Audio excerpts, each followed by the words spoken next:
car is like a loaded shotgun if it's driven dangerously, erratically, or at speed. Between now and this time next week, 7 people are going to be dead from accidents in Ireland. Your parents will rather get a phone call from you at 1 or 3 o'clock in the morning than get a knock on the door from us at 4 or half 4. The most important person at the scene of accident or crash is you.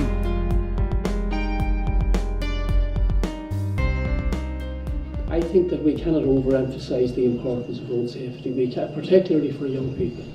Since I came to Monaghan, there have been 2 major accidents in which there were more than 4 people killed in each of them. And after the accident, we had to get counselling for our fire brigade people who had to cut the victims out of those cars.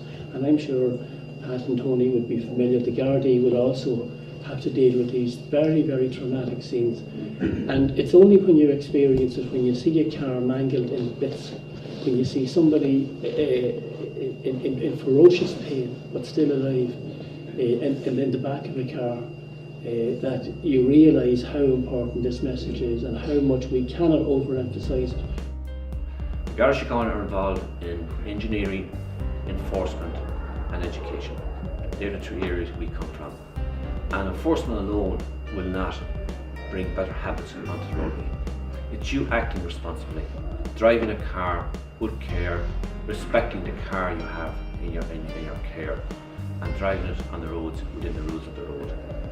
And invariably, if you do that and you act responsibly, you eliminate the causes of accidents, and that's what we're about here today. We deal with a lot of things in the Guards: bad assaults, sudden deaths.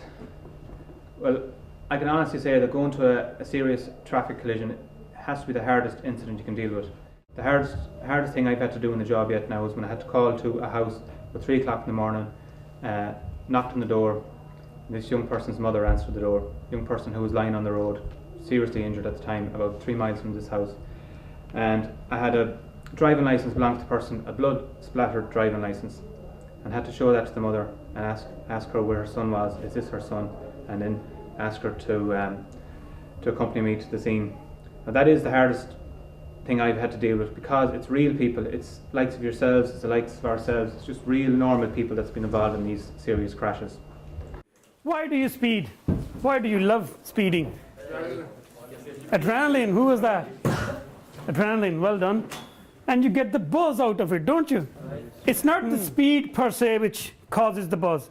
It's the perception that your life is in danger.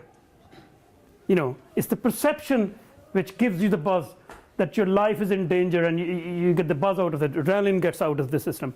And when a major road traffic crash victim is brought to the hospital, you will see around about 5 to 10 minimum staff members in that room, in that small room, looking after you.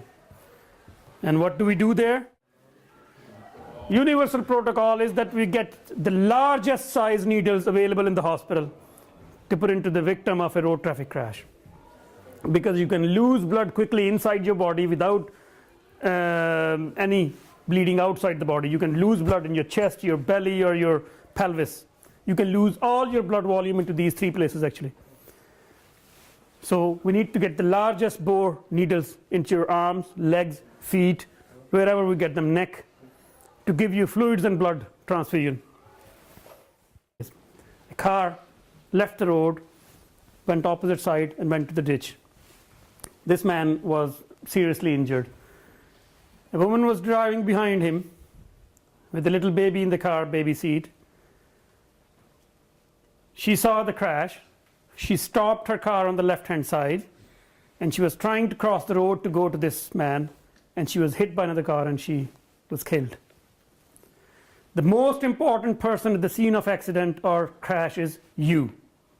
You make sure that you are safe first, and then and only then you try to help the person who is involved in the crash.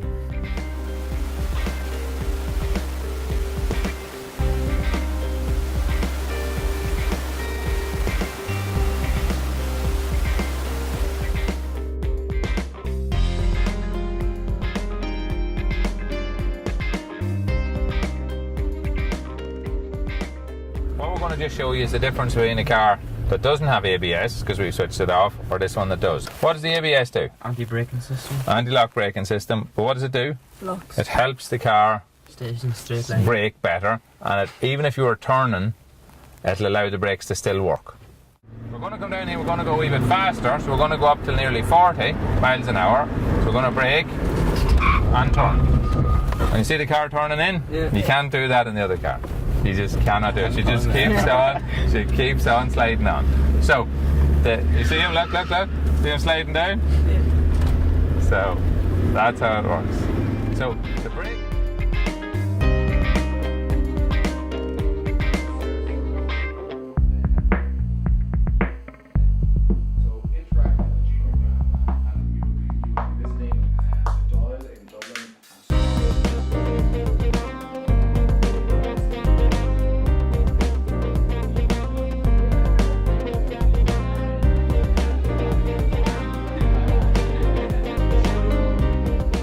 Right, what's that like there? No, far better. You can see out the front of the car. You can see people. People can see you. Your hands are up in this position. You're nice and relaxed. You're going to hold the wheel at 2:45, just exactly where you are, same as the clock. Yeah? That's the position for driving. It's not with one hand away out like this here and the other hand out through the window. So, lads, be it whatever car you get into, mum's car, dad's car, whoever's car, be it your sister that's sitting in the back or the front or whatever it is, don't go doing that. Like, put your seatbelts on. Save yourself or save other people.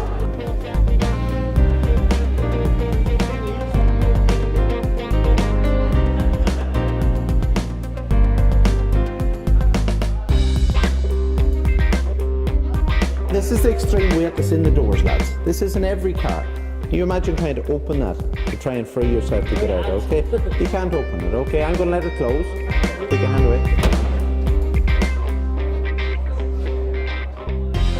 How that felt as we rolled over there? I don't know, really, it's really like a real life thing. If you're upside down in a car, she might have been on that side or would have hit his head and probably killed him. Yeah, you'd have landed over here. If you had been in here, you'd have landed in here, on top of you. So today we learned about road safety and how to wear seatbelts and what would happen to you if you didn't wear your seatbelt. And the way that if you wear the seatbelt wrong under your arm, it can rip to your ribs very easily, and it's important to keep it up there. And even the short distance journeys, they're important to wear your seatbelt because it only takes a few seconds, not the distance, to cause an accident. Like the stopping distances for the different speeds that the cars go, like for 30 miles or 30 kilometers an hour, that stopping distance is 30 meters, and 50 kilometers an hour is 80 meters. That shocked me then. The strongest message that has to be brought home to the kids is to get the seatbelts on. If the seatbelts were on, in an awful lot of the cases, the injuries and the fatalities that we're seeing and happening, people would get away with it. They'd be injured, yes, but the fatalities wouldn't be there. So it's so important to get the seatbelt home. The idea of suspending them, putting them in the simulator and hanging them upside down in the seatbelts, I guarantee the kids that have been here today, by geez, they will put their seatbelts on because they now appreciate what it's like to be in a car suspended on the seatbelt and a seatbelt keeping you there. That's very important. So in terms of the speed aspect of things is one thing, but at least definitely have the seatbelts on them.